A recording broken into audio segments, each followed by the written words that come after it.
семинарияның бас қосқан алғашқы семинария. Сондықтан да осы тарихта осылай қалу керек. Осыған бір алақан соғып қойсаңыздар, себебі бір есте қалады. Мына жерде камераға жазылып жатқан шығар, иә? Бұл міндетті түрде толық жазылу керек, себебі бұл елге, халыққа таратылу керек, ел оны көру керек. Сондықтан да бүгін шынында да бір айтарлықтай дата. Елде тәке.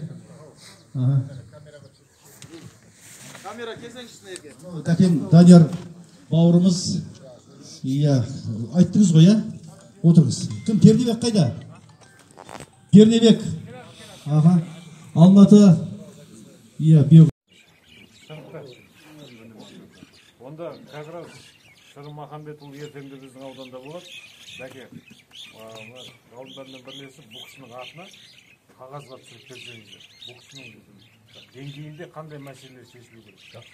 Субсидия деп жатыр, техниканың неге деп жатыр, несіне керек деп жатыр.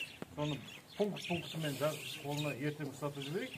Бұқсан еқа барып. Ертең Аллах қаласа біз осы жерде Қазақстан бойынша жасап жаңа семинар ма? Семинар өткізбекшіміз. 200 адамдай өтуде қатысады. Тек қатыссаңыздар, біз семинар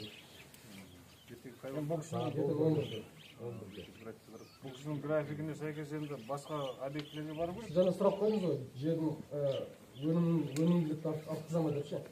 Главный сұрақ болды.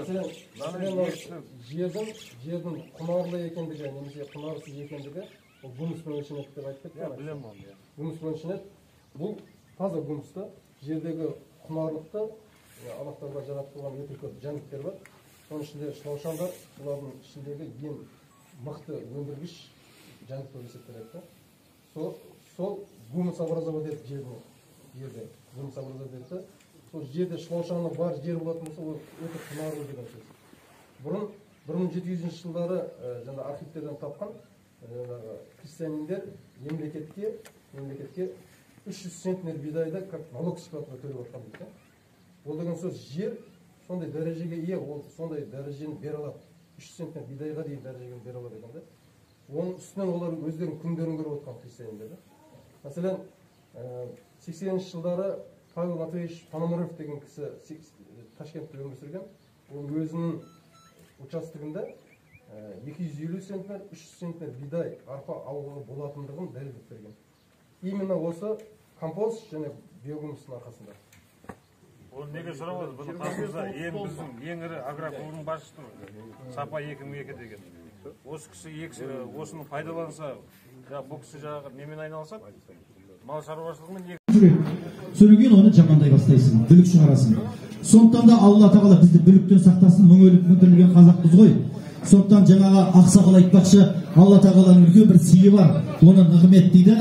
Өзі шында да басқа елге бермеген жерді бізге берді, кеңдігімен, молдығымен, берекесімен, үстіде қазына, астыда қазына.